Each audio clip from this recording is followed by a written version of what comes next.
Channel subscribe करा, smart बना, नोटिफिकेशनसाठी bell आयकॉनवर क्लिक करा.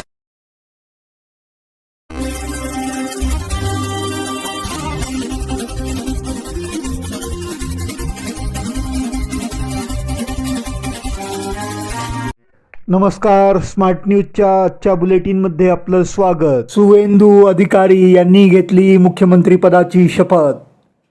भाजप नेते सुवेंदू अधिकारी यांनी आज कोलकाता येथे पश्चिम बंगालच्या मुख्यमंत्रीपदाची शपथ घेतली. त्यांनी बंगाली भाषेतून मुख्यमंत्रीपदाची शपथ घेतली. त्यांच्यासह आणखी 5 नेत्यांनी कॅबिनेट मंत्रिपदाची शपथ घेतली आहे.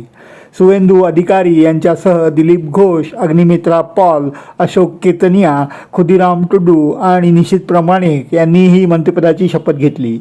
राज्यपाल RN रवी यांनी सर्व मंत्र्यांना पद आणि गोपनीयतेची शपथ दिली. पंतप्रधान नरेंद्र मोदी, केंद्रीय गृहमंत्री अमित शाह आणि संरक्षण मंत्री राजनाथ सिंह यांच्यासह भारतीय जनता पक्षाच्या अनेक वरिष्ठ नेत्यांच्या उपस्थितीत त्यांचा हा शानदार शपथविधी सोहळा पार पडला. महत्त्वाचे म्हणजे हे भाजपचे पश्चिम बंगालमधील पहिले सरकार आहे. सुवेंदू अधिकारी यांच्यासह आणखीन 5 मंत्र्यांनी शपथ घेतल्यानंतर जयघोष करण्यात आला. दरम्यान आज शपथविधी सोहळा पार पडण्यापूर्वी सुवेंदू अधिकारी यांनी Xवर पोस्ट करत म्हटले होते की पश्चिम बंगालसाठी ही खरोखरीच ऐतिहासिक सकाळ आहे.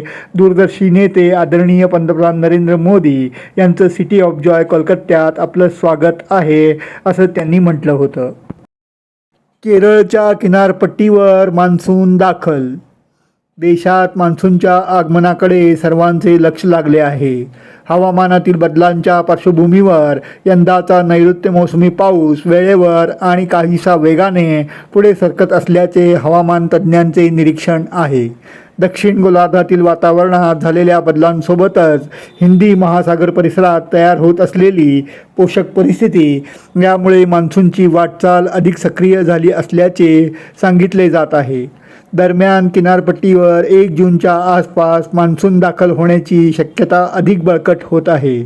ऑस्ट्रेलियामधील हवामान विभागाने 2025-26 या उत्तर भागातील पावसाळी हंगाम अधिकृतरित्या संपल्याची घोषणा केल्यानंतर वातावरणीय प्रणालीत मोठा बदल दिसून येतो. या बदलाचा परिणाम उत्तर गोलार्धातील हवामानातून होत आहे आणि भारतीय महासागर परिसरात कमी दाबाच्या क्षेत्रांची निर्मिती होऊन मान्सूनसाठी अनुकूल स्थिती तयार होत आहे. APMC पोलिसांनी अवघ्या 6 दिवसात लावला चोरीचा छडा.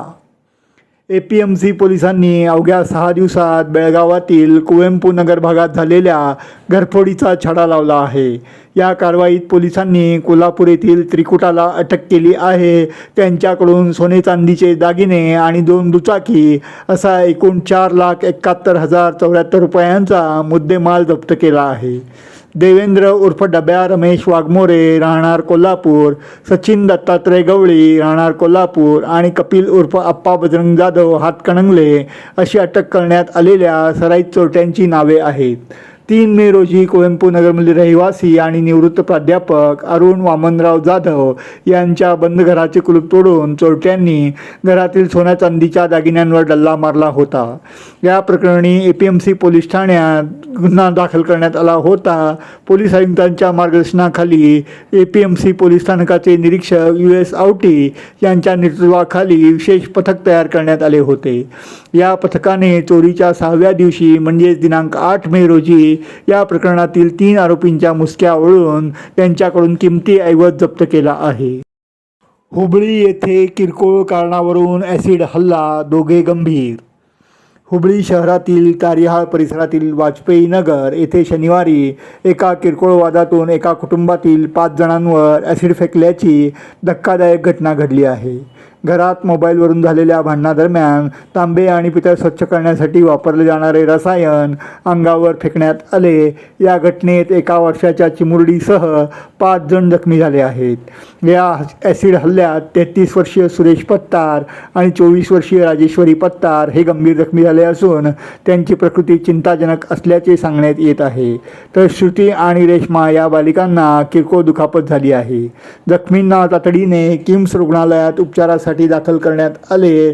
तसेच या प्रकरणी गुन्हा दाखल करण्यात आला असून पुढील तपास सुरू आहे. रेल्वे तिकिटांचा काळा बाजार करणाऱ्या 17 जणांना अटक. रेल्वे पोलिसांनी कर्नाटक आणि गोवा राज्यांमधील विविध ट्रॅव्हल एजन्सी आणि इतर ठिकाणी तपास मोहीम राबवली. यामध्ये तिकिटांचा काळा बाजार करणाऱ्या 17 जणांना अटक करण्यात आली आहे. त्यांच्याकडून 81,553 रुपये किमतीची न वापरलेली तिकिटे, त्याशिवाय प्रवाशांना दिलेली 1,61,752 रुपये किमतीची तिकिटेही जप्त करण्यात आली आहेत. रेल्वेतून एकाच आसन क्रमांकांची तिकिटे तपासणीस आढळून आल्याने त्या प्रवाशांनी तिकीट खरेदी कोणत्या एजन्सीमार्फत केली याची चौकशी करून रेल्वे पोलिसांनी 17 जणांना अटक केली आहे. त्यांची कसून चौकशी सुरू आहे. बोगस रेल्वे तिकिटांचा सुळसुळाट झाल्याने प्रवाशांना नाहक त्रास सहन करावा लागत आहे. रेल्वे तिकिटांचा काळा बाजार रोखण्यासाठी रेल्वे पोलिसांनी आता कठोर पावले उचलली आहेत.